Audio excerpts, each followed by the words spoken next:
Ladies and gentlemen, I'm going to turn things over now to Caroline, and she's going to talk to us about writing your book dialogue. I will say, make sure you take notes because we may have some trivia at the end of the presentation.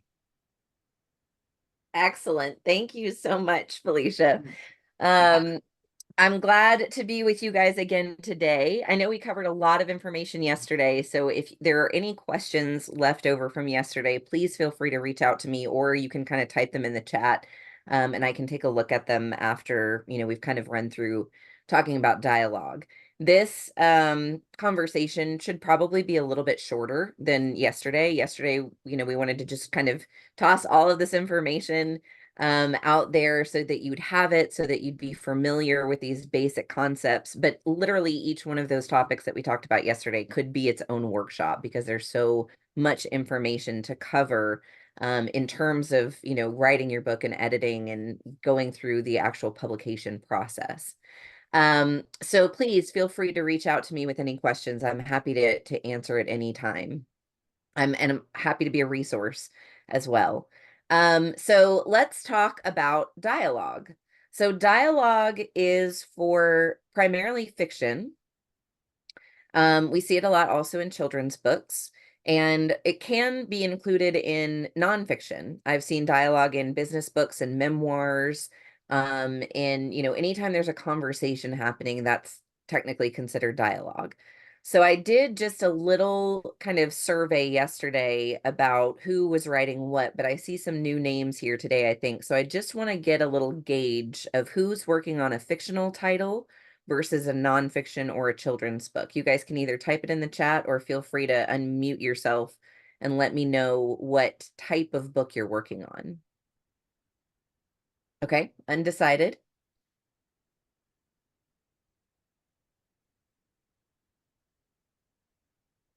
We had a couple of fiction authors yesterday. Anything you're thinking about maybe writing?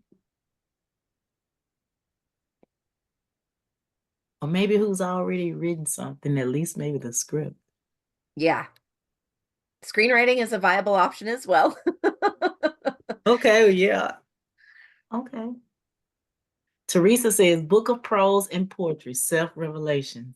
Excellent. Excellent. So you may have some dialogue you want to include in there, especially in the prose section. I'm going to go ahead and share my screen. Oh, I love that title. Oh, thank you. Actually, that should be the first one, but we'll get there. So the idea behind writing dialogue is that we're about a conversation that we're having with our characters. So the first few things that we need to do are we need to get to know our characters. This is going to involve some introspection on your part.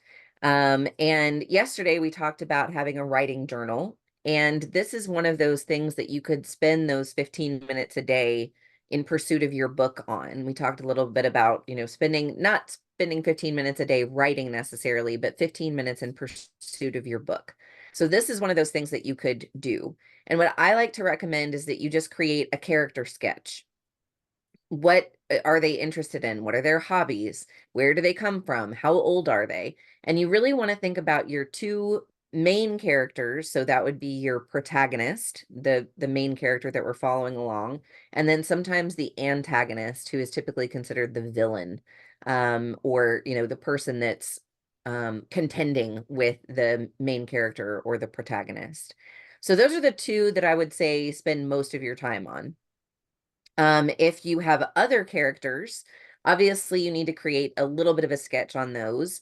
And this can just be bullet points. It does not have to be paragraphs long information, but it should encompass physical details. How tall are they? What color are their eyes? So as you're kind of describing them in the book later on, you can kind of reference this character sketch. But also think about the hobbies that they're interested in, a little bit about their background. I've done a lot of books for veterans. A lot of them have been nonfiction, but several of them have been fiction. And one of the main things that happens in books geared towards veterans and also with veteran protagonists is that they have PTSD. So one of the things that we need to look at in instances of those characters is how that trauma affects their character. Are there certain things that they do? Are there habits that they have? Because all of that is going to lend itself to broadening our view of the character in general and then developing that character as we go. Usually, when we're talking about fiction, we have a problem that the character needs to solve. So, in that character sketch, you're going to want to talk a little bit about their conflict. And does anything in their past relate to that conflict? Now, I recognize that we're talking about dialogue, but I promise this all lends itself to each other as we get all of these ideas of these character sketches. One of the other things that I like to kind of create for my authors and for myself when I'm working on fiction is an image in my mind of what this person looks like. So, we have tons of AI software now. Midjourney is a pretty good one. And you can just pull a picture offline of a celebrity or something that you feel looks like or inhabits your character. And that can kind of also give you a rough character design as well. Um, and that way you can help center yourself. If you're like, wait, how should I describe this nose? You can find a person who actually exists and then kind of base it off of that, or a certain hairstyle. But knowing these different things, especially how they talk, where they're from, and what their educational background is going to be hugely helpful to you in creating dialogue. Now, one of the things that is kind of the mark of a novice writer is having characters who speak in fully grammatically correct sentences all the time. And each character would do this, or having characters that have something called a dialogue tag, which we're going to talk about in just a second. And that's where after each person speaks, it's just he said, she said, he said, she said, he said, she said. Now, that is more appropriate for children's books. So if you're working on a children's book, you can do more of that he said, she said, depending on the age level of the child, because, we're not really looking at dialogue tags in that same way. And so dialogue tags, and we're going to get into this a little bit more, are what is happening after or during the conversation. So one of the things that I want you to keep in mind is to create a movie in the mind of the reader. So as the writer and as the author, you are the producer basically, and you're showing us everything that needs to be shown in the landscape of let's just call it a film at this point. So you kind of are showing us where the camera is angled. But imagine, if you will, a conversation between two people in a movie, and all they're doing is standing talking like this. They're completely static. They're a little bit robotic. They have no inflection. They're not moving their bodies. There's no body language. That would be really boring to read as well as to watch. So what dialogue tags do is they give us a sense of movement during the conversation. So I gesticulate with my hands a lot when I speak. So, one of the things that if I were writing a scene about someone who does the same thing is I would say, have them talking with one another. And then after one of the characters is speaking, I might say, she gestured with her hands in supplication or something like that. And it just helps us see movement so it's not so static and we're not just reading a conversation back and forth and back and forth and back and forth. You're showing us the body language. You're showing us the intent of these characters and helping to create a 3D view of who this person is. And this can be a lot of fun to play with as well, because you could have a character think about something, an image, if you will, or a type of body language that would tell you that a person is insecure. What might that look like? How would the body language of a person that's insecure look? And you can put that in the chat if you'd like, if you have any ideas.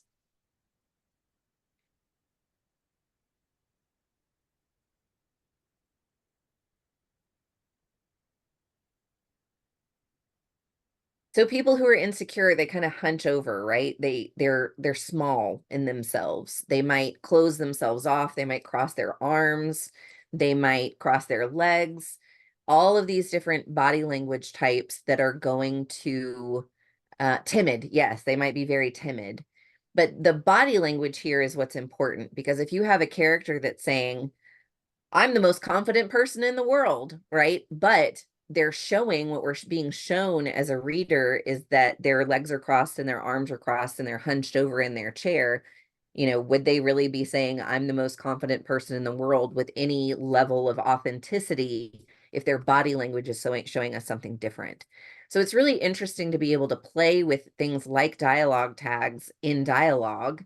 But yes, exactly. Their head might be down, they might be fidgeting with their fingers, all of these different things, but this lends again to that lens of who is this character.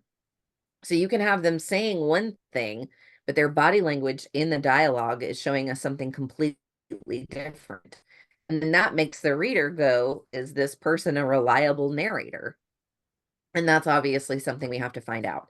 But it's kind of fun. If you ever read any mystery books, sometimes this body language comes into play because we're think of a police interrogation, right? If you've ever seen an episode of Law and Order, you can tell by someone's body language in many cases whether they're lying or not lying. And so, can we as readers trust what's being said to us in what you're writing of them as the character? And that can go both ways. If you want us to trust your narrator, then you want those two things to match up. You want their actions in their body language that you're showing to us. You want that to be matching with what they're saying. If you want them to be an unreliable narrator, you don't want to foster a sense of trust in that person, then you make those two things not concurrent and not working together. We have a great question. Can sometimes the mix match of the body language be intentional? Yes, absolutely. Absolutely. So if you wanted to create a character who's saying one thing, but their body language is telling us something completely different, that could be a hint, or a clue to what's really going on behind the character itself. And you can intentionally mislead us, not necessarily in a way that betrays the reader, right? But you can intentionally mislead us to kind of throw us off, or use what would be called a red herring. But keep this in mind, creating a movie in the mind of the reader. So as you're creating dialogue and as we're having conversations, you want to have that camera lens focused on the conversation that's taking place. We don't need to have 5 other conversations that are happening in the background or trying to be a part of it necessarily. And you really just want to focus that camera lens on the 2 people that are speaking. Could be more than 2 people, but sometimes that gets tricky. And zoom in and focus. So then what are we seeing of the conversation that's happening? Are we seeing the full body? Are we just seeing their faces necessarily? And so then, if somebody is playing with her hair, tucking her hair behind her ear when she's shy and being a little flirtatious, that is an image and that tells us something about that character. So character movement through that conversation tells us so many things without you having to say, she was flirting, right? And a lot of this, you've probably heard this information at some point in your life about writing, is show, don't tell. So this is a really easy way of showing rather than telling. Because if you can show her tucking her hair behind her ear and maybe dipping her chin into her shoulder and looking down, that gives you a really good idea of flirtation, right? Or shy flirtation, instead of saying she flirted with him, right? That's telling. We want you to show us what's happening in this body language and with these conversations. Okay. Any questions about that so far? And we're going to get into the nitty gritty of actually creating the dialogue here in a second, but I just want to pause and see if anybody has any questions so far. Excellent. That means I'm doing my job. Yes, yes. I had one, but you already answered it. So Okay, perfect. So chat about this a little bit. Dialogue informs character. So it tells us about a character's motive, which I've misspelled, but we're going to ignore that. As a professional editor, you know, we The have editor. typography on it. Tells us about a character's motive. So, you know, is your character that you're showing us or having this conversation, within this conversation, are they intending to harm someone? What is their body language look like? And every character should have a motive. So when you're creating that character sketch, you do want them to have some type of motive. What's driving them to do the things that they're doing and making the decisions that they're making? Um, so what is their motive? So it can tell us that. It can tell us again whether they're a reliable or unreliable narrator.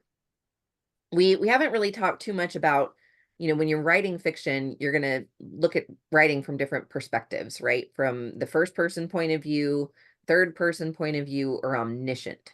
If you're writing in first person, that's where your character is I, me, my. Third person is kind of pulled away a little bit, and we're, you know, seeing it from an outsider's point of view. So we have a separate narrator who's not a part of the actual story. And then the omniscient narrator knows everything that's going on in the world of the book. So you kind of have to decide what's the best way to tell this story and from whose perspective. Is it someone that's in the book and they're, you know, I am the main character of my own story. So I'm going to say, today I went to the grocery store and I went for a run. Is that going to be the perspective, or is it going to be from multiple perspectives that are first person? That's very popular these days. Or again, that kind of third person limited who doesn't know everything that's going on the page, but is also not really inside of the story. That's like a storytelling perspective. If you were the storyteller telling someone what happened, that would be third person.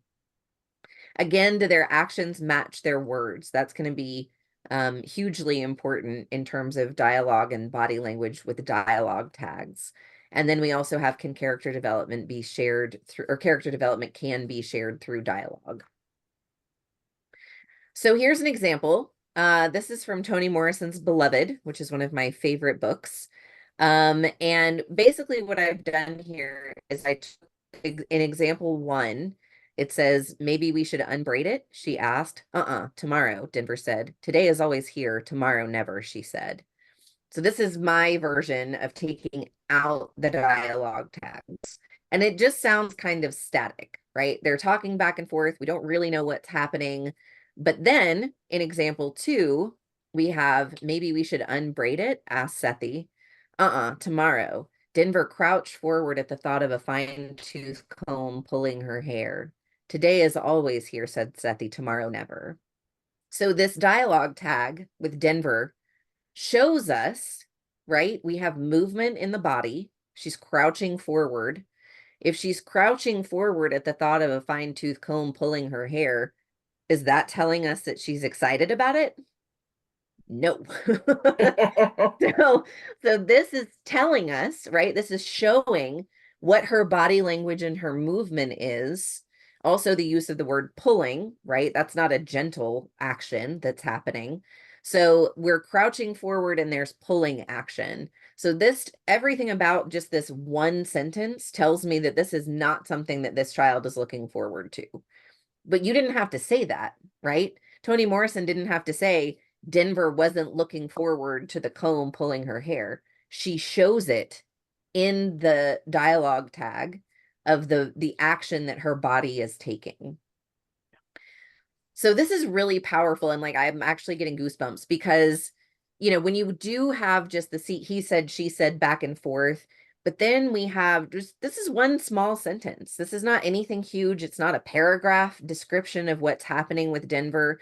It's a sentence that shows us very briefly what her reaction is to this one thought in this one very brief piece of dialogue. But that right there tells you a lot about the character in and of themselves. She's not looking forward to having her hair unbraided. This is a process. And we can tell that if you know nothing else about this book, you could pull that out just from this dialogue right here. Okay.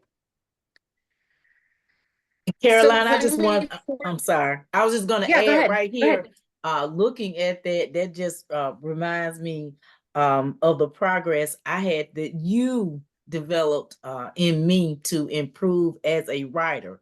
I think my second book shows an improvement in that area because I had that a lot, Yes. because in my mind that's how it was supposed to go. And so you had worked with me so that I saw the difference myself in being able to describe and tell a little bit more about the action other than being example one. I'm Yeah. now example two. And it's so interesting because it does get repetitive, right? There are going to be places where you can't really put a dialogue tag, especially if you have conversations that are ongoing. And it is just going to be a little bit of back and forth with he said, she said. But as much as we can, we want to try to break it up a little bit with some type of movement. Because people do just speak and they don't move every time they're speaking Right. necessarily, or there's not some dialogue tag to be included every single time. So this is just something to kind of help you punch it up a little bit. But as you go back in your self-editing and your rereading, if you find yourself falling into that trap of he said, she said, he said, she said, she asked, those are the types of areas that I just want you to be aware of in your own writing process of where can I insert some movement into this dialogue. Teresa says word choice appears to be very important. Yes, it absolutely is. Now, I mean, we can just dissect Toni Morrison's Beloved on so many different levels, but you really do want to think about the use of the word that you're including in your dialogue tag, because that's what's being translated to the reader, right? That's how we're really seeing exactly what's happening on the page. Now, I know that the reading process can be different for everybody, but when I'm reading a book, I see these movements happening in my imagination, in my brain. So I don't need them to be too forced, but I do need some idea of where people are in space to help ground me in the text. Some people don't necessarily do that when they read. They're able to just read the words on the page. But for me, this is ongoing in my own little mind movie, right? As I'm reading the story, the people's movements are kind of informing how I feel about the story itself. Something that's really interesting that I also wanted to share with you was, and it's just a little anecdote about Mark Twain. When he was writing, he used to have character hats that he would put on, and he would stand in the mirror and put on a hat for whichever character he was writing, and he would change his body based on how he thought that character should be behaving. And then he would speak the way that character should be speaking in his mind so that he could see. I mean, he had this long mirror in his office, and that way he could see exactly what it was that he wanted to describe. So I don't know if you necessarily need to take it that far, but it's certainly a really interesting way to kind of get to know your own characters if you are thinking about the ways that they're speaking. So one of the ways that this kind of manifests itself, and we're going to talk about formatting dialogue here in right this moment, and this on the left is a page from my own short story collection. But one of the things that I wanted to show you here in terms of formatting is, and you've obviously read books, you know how this is supposed to look. It's harder to put in practice sometimes when you're actually writing. So when you're writing, I have my Microsoft Word set up to auto indent to 0.25. So when you go into the paragraph features, which is under the font section, you can click on paragraph and then click on spacing if you want. You can write it either double or single space, whatever is easiest for you to read. Once you submit it, it will need to be single spaced. But whatever is easier for you. And then you'll need to go to indent and put it at 0.25. Which won't be quite like if you hit the tab button, it will tab a little bit too far over, but 0.25 is nice because it tells you that it's indenting. But then that way, every time you hit return and the enter button, it will automatically do it for you. So you're not having to hit the tab button every single time you want to indent a paragraph. But this is basically how that dialogue and conversations should look. So we have this first indentation with the opening quotation mark, which is just a question. I don't need to say right here who's saying it. because that's relatively clear in this space beforehand, and then a closed quotation mark. So this is the question that's being asked. So here, if we just want to take a look, my main character is retired from the military, and he is going to therapy for the first time. And so the therapist, asks him, Sergeant Major Todd, and he says, just Paul. Paul stood and held out his hand in invitation. The shrink adjusted the files again to shake Paul's proffered one. The shrink motioned back to the chair. Now, Paul is a certain type of character. He's a man of very few words. He doesn't interact with people very well now that he's retired from the military, and he does have PTSD. And so all of his sentences should be short and clipped and to the point for me, for my development of this character. If I had a character who was, a professor somewhere, I might have them speak a little bit more eloquently, maybe a little bit more grammatically correct, but I don't want it to be perfect all the time. I want bad grammar. I want people from the South to sound like they're from the South and drop their G's. I want those linguistic cues to help me understand where this character is from. This can also be really interesting to play with if you have, let's say, just off the top of my head, if you have a character from the South who moves to New York, how does their language impede their interaction with other people that they're dealing with? If they say y'all, are they immediately going to get made fun of? Those are the types of things, again, that just help to inform the development of the character overall. So if you have a character who says y'all or who drops their G's, or who has some weird turn of phrase that they're constantly using, use that and let that be kind of a conversation piece when you're writing their dialogue. So again, you can kind of see with this conversation between Paul and the shrink, Paul's information is very static. It's short and to the point. And that is what I wanted to intend from him and his dialogue and the way that he's interacting with people and the way that he's speaking. He doesn't want to be there. One of his, he asked if he could smoke, nods at the ashtray on the table, and then the shrink says, feel free. Do you smoke often? Paul lit his cigarette. Any moron with eyeballs could have seen the nicotine stains on his fore and middle fingers, but he decided not to go there sometimes. So Paul, just with this little bit of information, right? Paul is like, of course I smoke, right? I have brown stains on my fingers. And he knows that that's exactly what the shrink is probably seeing. And he smokes often. But instead, he says sometimes. So that would lead us to believe that Paul is sarcastic, probably, right? He is a relatively reliable narrator, but he's also coming from a culture that's full of sarcasm, potentially. So, and pulling jokes and pranks on each other in the military. And so he's not being completely honest. So this is where we were talking about earlier, can you have these body language signals and these dialogue tags matching?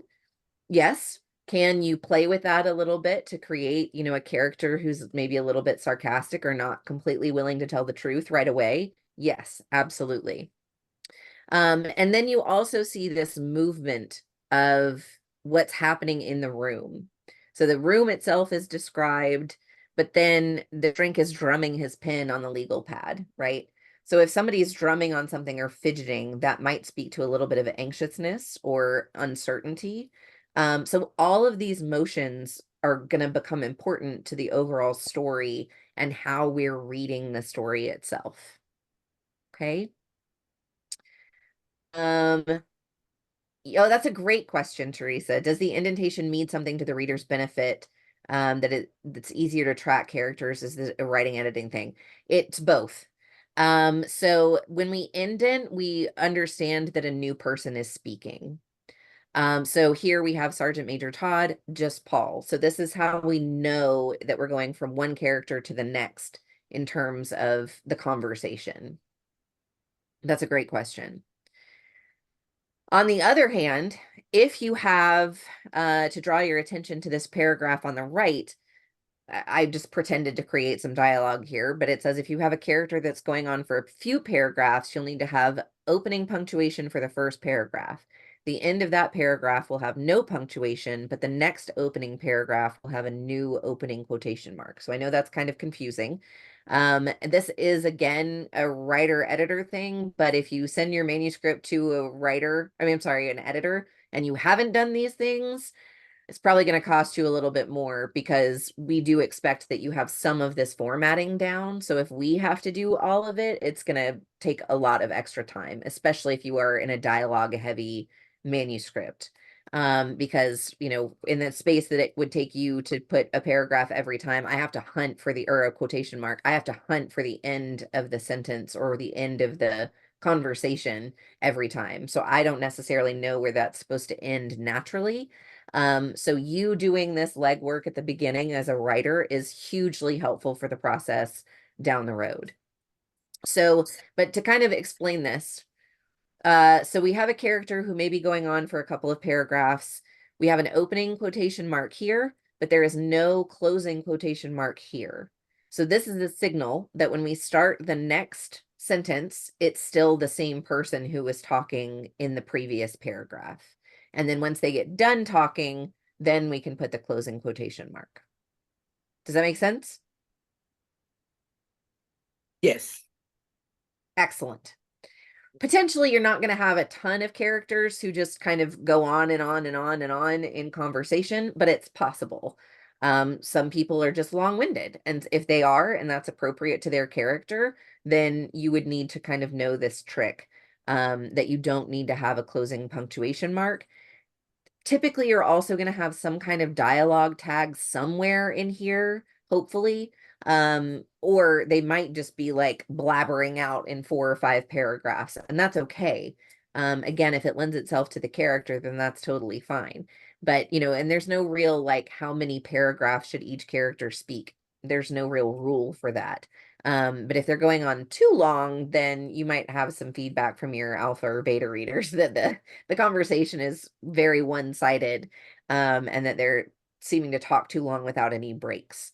So the dialogue tags help break that up for your readers and give them a little bit of a break from the conversation that's happening. The other thing to keep in mind when you're writing dialogue is that the punctuation goes inside the quotation marks. Okay. So for example, Sergeant Major Todd, we have the question here. So the question mark is inside the punctuation. Right here, right underneath where it says just Paul, we have a comma and then a quotation mark. The comma is because he is standing. He's doing an action right afterwards. But I could have put a period there. But I decided to use a comma instead. More often than not, you're going to need a comma and then closing quotation marks. So then you can say, she said, she asked, she raised her eyebrow in question, you know, whatever it is you're saying afterwards, those two things go together. So you'll have a comma and then the rest of your dialogue tag. That's not something you have to worry about too much, but just something to keep in mind. It'll make your editor happy once you get to the point of needing an editor. Okay, any questions about the formatting of the dialogue at all? I think you answered mine. I was going to ask about some of the challenges that a writer would face or things that they need to consider if they were like writing that dialogue in a different dialect, maybe, or with certain accents That's a of great that character. question. Yes, and I actually am going to talk about that here Okay. shortly. Okay. So I will answer that absolutely. One of the things, is it okay to use the APA format in Grammarly? If you're doing a nonfiction book, that is typical in your industry, that APA is the standard, then yes, use the APA. If you're in a sociological field, let's say where MLA is the standard, then use MLA. Use whatever your readers are most used to seeing. So typically this is in certain industries. So I've done a lot of medical journals, and so that's usually AP. So I keep in AP style guide when I'm editing those things, even if there's conversations or it's a study or whatever it is, I'll stick with that because the general populace who's reading these medical journals is used to reading AP. When we're talking about fiction, though, this goes back to what I spoke about yesterday in terms of the Chicago Manual of Style, which is lovingly called CMOS, CMOS. So if that's an option in Grammarly, I would set it to Chicago. It's also called Turabian. Um, Typically that's for footnoting. But the Chicago Manual of Style is the end all be all for books. So if you have the option to put it in Chicago, I would suggest putting it in Chicago. But Grammarly, yes, is a fabulous tool. And it's going to catch some weird things sometimes, especially with dialogue. I think there's a setting where you can say that it's fiction. That may be in the premium version. But yes, you can, use Grammarly. Please use Grammarly. It's hugely, hugely helpful.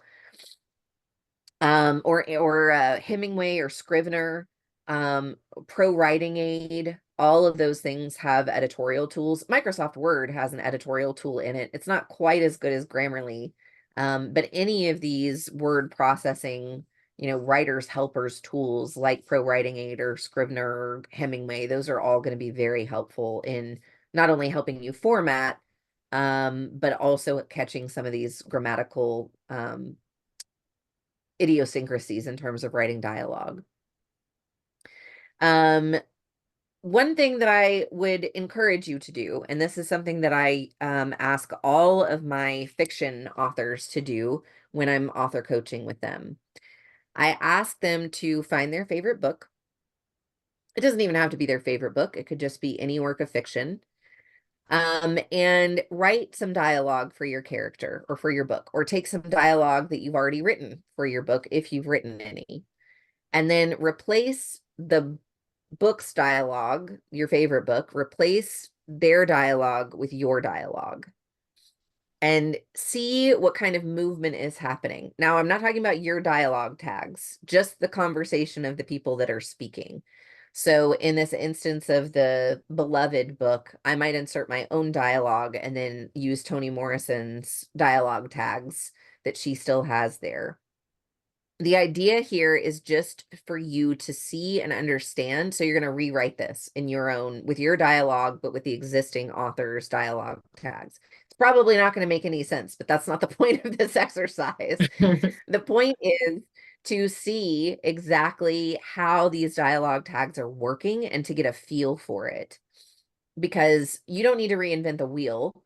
Now, we don't want to copy anything that another author is doing because that's plagiarism and it's unethical and illegal. But we do want to, just for our own purposes, get an understanding of when these dialogue tags are being used. So my suggestion would be to do a whole page, and you can insert your own dialogue and then their dialogue tags for that page, just to see and feel where these differences are happening.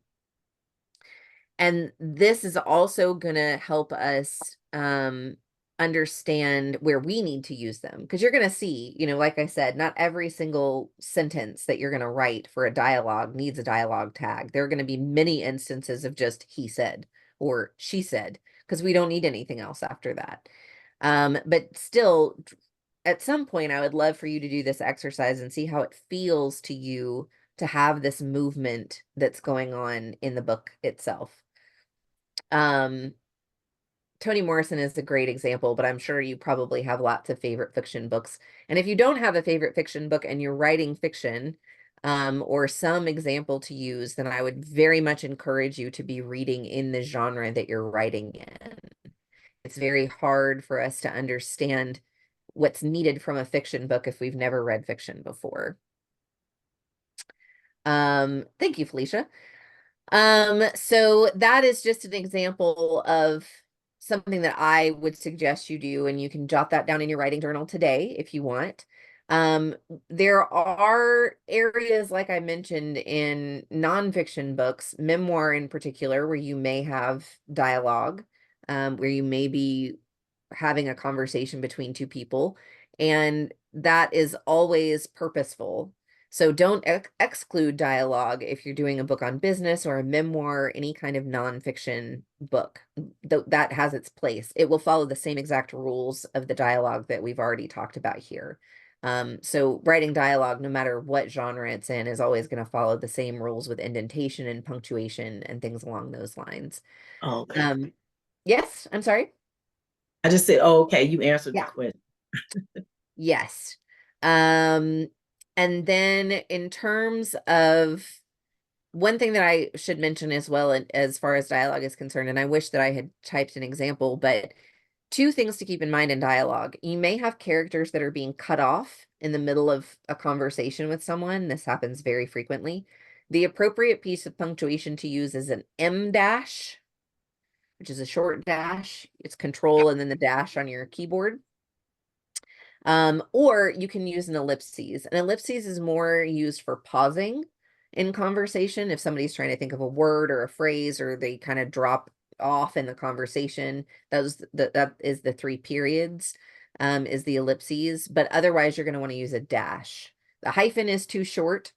The N dash is control and then the dash button on your keyboard. And again, your editor will clean that up, but just so you're aware as you're going through the process that, if you want to cut somebody off when they're speaking, that the dash is the right one to use. You could also just use two dashes, or two hyphens, excuse me, right next to each other, and then your editor will go back and adjust it at some point as well. Oh, dialogue and poetry. That's really up to the poet. I've edited a lot of poetry books, and I really am pretty hands-off when it comes to editing poetry because everything in poetry is so intentional. And so if you did want to include dialogue in poetry, you absolutely can. People do it all the time. But understanding that it's what someone is saying and whether or not to include quotation marks is completely up to the poet. I am not a heavy-handed editor when it comes to poetry. Usually I'm just making sure that the rhyme scheme and meter are consistent throughout the poem, if that's intentional. Or intentional within that poem, and making sure that the stanzas line up in a way that is also intentional. So I would say that that really does depend on the poet and whether or not they want to include quotation marks and dialogue tags in their poem. It's one of the nice things about poetry. All right. Felicia, to answer your question, one of the things that I wanted to touch on, we've already kind of said, find your favorite books of fiction, read them with an eye toward how the dialogue is being created. I would say that if you could take a week as part of your writing process and just not even read, don't even read the whole book. Just go through a couple of different fiction selections. You can go to your local library. You don't have to buy these books necessarily. Just go to the fiction section and look in your subgenre, whatever that might be, and pull some books off the shelf, take them home, sift through them, and look at the way these different authors are creating dialogue.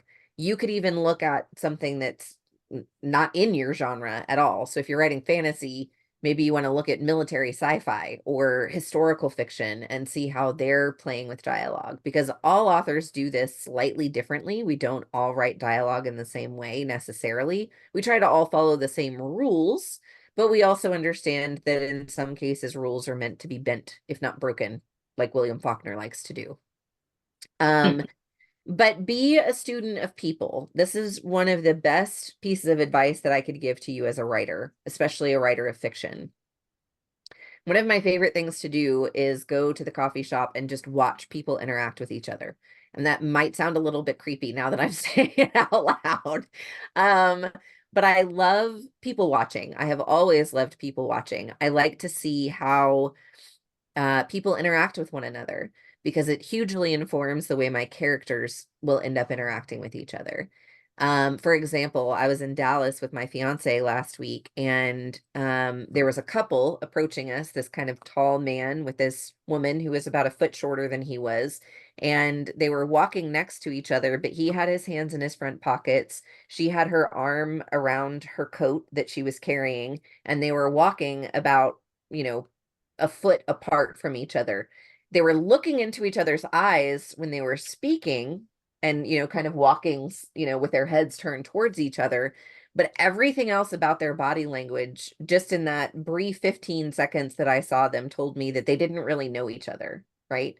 That is going to inform how I write characters. On the other hand, we tend to walk arm in arm or, with my head on his shoulder or holding hands as we're walking.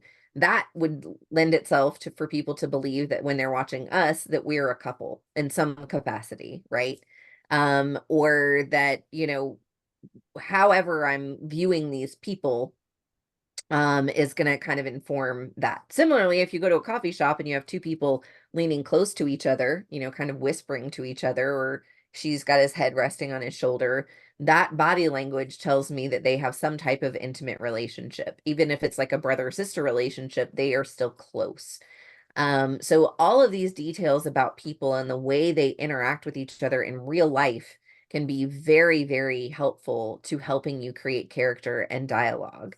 And just watching how they speak to one another.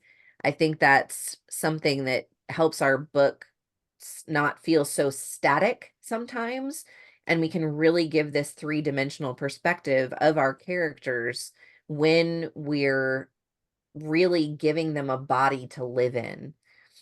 And I talked earlier about how, kind of the mark of a novice writer is doing the he said, she said, he said, she said.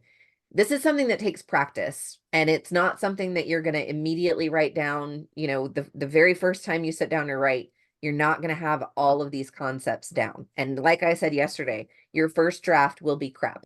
It's supposed to be. There has never been anyone who has written the most perfect, most polished first draft ever and goes on to publish it, and it gets accepted by, every single publishing company. It doesn't happen. We're meant to draft, we're meant to refine. Writing is a process, and it's a journey. You're going to learn a lot about yourself going through the writing process. You're going to learn a lot about your characters, and also, like I said yesterday, they're going to do things that you don't expect, and they're going to behave in ways that you're like, wait a minute, that's not at all how I saw this character. And suddenly on the page, they're doing something you had no idea that they were about to do. And that's the exciting part of writing. One other thing that I want to mention is that only about 3% of people who start writing their book actually finish their book.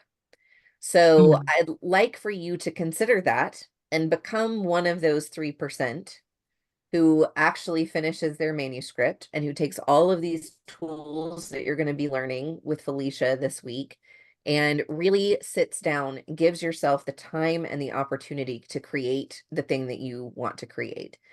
I tell my authors all the time that no one can write the book that's living within you. Only you can. You're the only one with that story, whether it's fiction, nonfiction, business. You're the only one with your perspective, and it needs to be heard. So be a part of that 3% and use, you have a writer's toolkit essentially. And now, after day 2, you have some book basics in that toolkit, and you now have some dialogue information in your toolkit. And hopefully it's not too overwhelming. And some of this may feel like a repeat from, high school or college if you ever took a creative writing class. And it'll kind of start to come back. But writing is like a muscle that needs to be used over and over again to be refined and polished. And eventually you'll get to that point. You just have to make sure that you stick to it and continue and continue and continue to write all kinds of different fun things. Lovely. Do you guys have any questions for me at this point about dialogue?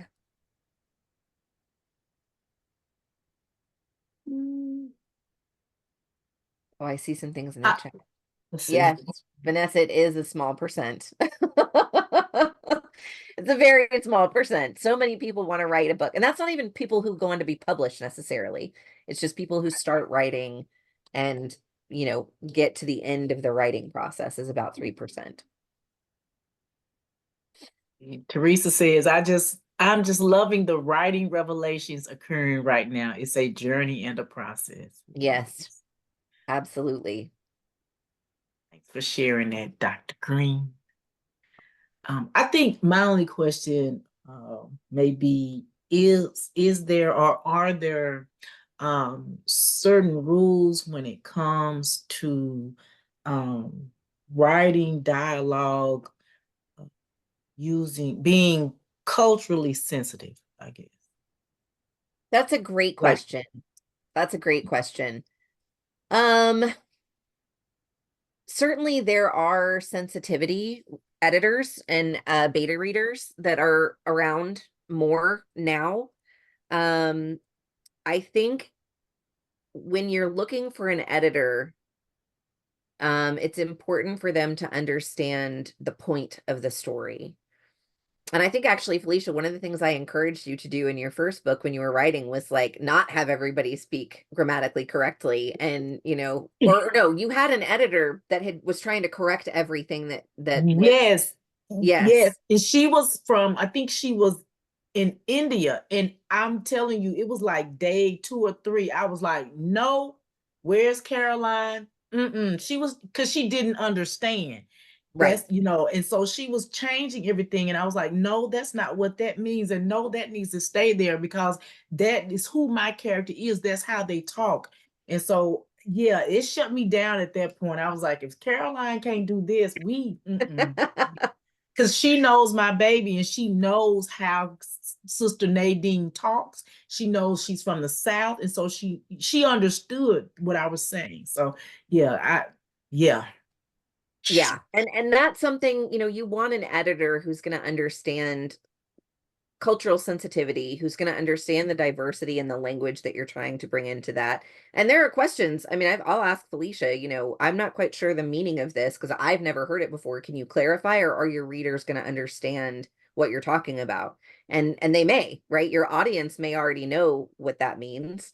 And where it may be something that you're like, oh yeah, I do need to change that word because, maybe they're not going to understand what that means. That maybe that's a family term that your readers might not understand or whatever it happens to be. But yes, I think that there's a lot of um amazing editors that are going to be right for you and that are going to be wrong for you. You just have to write it, and then someone else can help you refine it and get it to the place where it really needs to be, as much as you can also help influence that as well. I've seen editors who take a hard line and won't edit certain topics or things that they're unfamiliar with, or things that they don't feel, speak to them, and that's fine, but I think that it is our job to make sure that we're pointing things out, at least to authors, to say, is this something that you really want to say right here, because your readers may not take that very well. And I've unfortunately had to do that many times in my career. um but using any type of pejorative language or anything that's negative is not going to be the right way forward. You don't want to alienate your readers. But I think, just having the opportunity to work with different people from different backgrounds, gives people a really nice opportunity to learn, and when I asked Right. Felicia, I'm like, what does this mean? And then I learned something. Right. Like when I used to when you first got the manuscript, I was used to saying, sis this and sis that. And I put that in. And so what was really hard for me was seeing it spelled out. I was like, oh, that's Yeah. just, or when I say greater trials, MB. So I have to tell some people that's missionary Baptist. And so everybody Yes. should know that. Yep. And one of the other things that we had to work through was Reverend. Yes, that's another. Yeah, that is so weird. Just put Rev and say it. And so yeah, it's been a learning process. Yes. Yeah. But Let's it's see. been so much fun. I'm so excited to share this last book with everyone. Judge Uh, Tommy Green says of the 97% that don't complete their work, what is the reason that they give for not finishing? oh, that's a great question. I wish I knew exactly everyone's reasons. I think time is a huge factor. People start, or they have the initial idea and then they don't know where to take it. Um, or life gets involved. I mean, I started the manuscript that I'm getting ready to work on late in the second half of this year, after I finish the novel that I'm working on currently, is a book that I've been writing for 22 years. And I started it and had the initial idea, and then it kind of got a little bit overwhelming, because it's a series, it's going to be a trilogy. And I had a kid and I got married, and then I had another child a few years later and work, and it was never the time to just really sit down and write it. But I am a firm believer that all stories are told when they need to be. Um, that sometimes we don't have the capacity to tell that story at that time. And so whether it's life experience or writing experience or whatever it happens to be, the story comes out when it needs to come out. Whether that's a healing process for the author, and the readers, which I've, like I said, I've worked with a lot of books on PTSD, but also trauma, nonfiction books on trauma, and it's a very healing and cathartic process for the author typically. And I've, felt like a therapist so many times when I'm doing author coaching, and they're sitting across from me crying as they're reliving this information and then putting it in their books.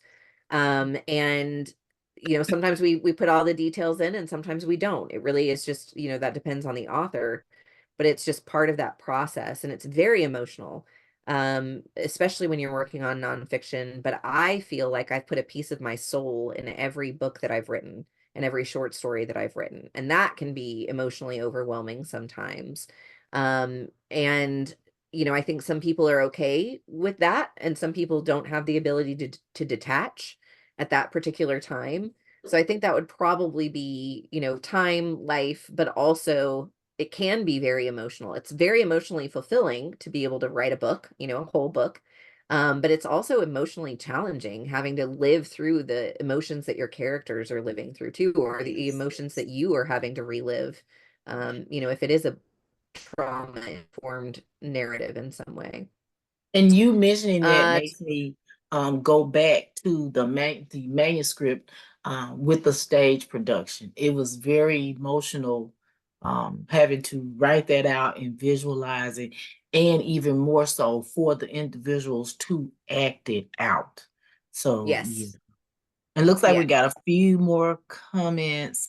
Sanice Dixon says she needed to hear your voice. You have to have an editor that will understand your culture, or someone that is interested in finding out to know your culture. And Dr. Green says, I'm not sure of where I am in the writing journey. I've written many things. I have many journals with revelations and observations. I'm just ambivalent about what this means, or it's for me. It's a thing that's in the way. I can't see the rest of it. Yeah. It's for me Let's or for see. an audience. I speak a lot through poetry, some slam as well. I'm all over the place sometimes. That is part of the reason I'm in this session. And trust, Caroline will be the one to get you right straight in line with it. She will. Katanya says absolutely, time was the answer I had. Yes. And let's see, Sarah Dixon says, do not have the support, do not have the knowledge, or they may not be healed from the situation that they're writing about. That's a Yes. good one. Let's see, and see, Judge Green, which is also my Sora. Thank you all for joining. Thanks for that encouraging answer. She was talking about the answer that you just gave. And Excellent. Dr. Green says, writing is therapy for me. It gives me my thoughts a place to live. And Sanice says if they are not consistent in their life and have no time management, they will not finish. Um, Yes. Sarah Clark, Mary, you say gifting a page from my life in the form of a book. Well, and one thing that I just want to touch on quickly that Miss Dixon said is, my job as an editor is to enhance your voice and not take away your voice. And that's true no matter what genre is being written in. So I don't want to edit. I don't want a book to sound like me. I want it to sound like you. And I'm going to do that to the best of my ability to make you sound the best that I possibly can. That's my job, right? So finding an editor who understands that is hugely important, because there are editors who will try to edit out your voice, and that's not appropriate to me. I also don't find that to be very ethical, but we don't want everybody to sound the same. And that's hugely important for my fiction authors or my people who stand up and do speaking engagements, because if your book doesn't sound like you in the writing of it, and then you get up and do a speaking engagement, your readers are going to think that there's some kind of disconnect there. So I often encourage my authors who are business coaches or in business in some way. I'm like, if you say a common phrase, use that in your book. And if then you can use it in your speaking engagement, or maybe you're already doing speaking engagements and you can just tailor that in some aspect to your book. Um, so that we're not recreating content. They already have a lot of the content most of the time. But I want people to go, your book sounds like you. I think that's the biggest compliment an author can get is that, I've done my job well enough. If people don't know I exist, my job as an editor is to be in the background because you are the main event when you're writing. And I think some editors kind of get in their own way sometimes about that. But yes, that's definitely something that you need to be paying attention to, especially when it comes to cultural relevance. See, do we have any other comments? Don't see any at this time. Um, I'm going to stop the recording, but I want to say, Caroline, this was another great session. Thank you so much for Thank you for helping us to having me. be better writers, better authors. Thank you for every bleed line, every feedback. I am a better author because of you, and I thank you Thank and you. appreciate that so much.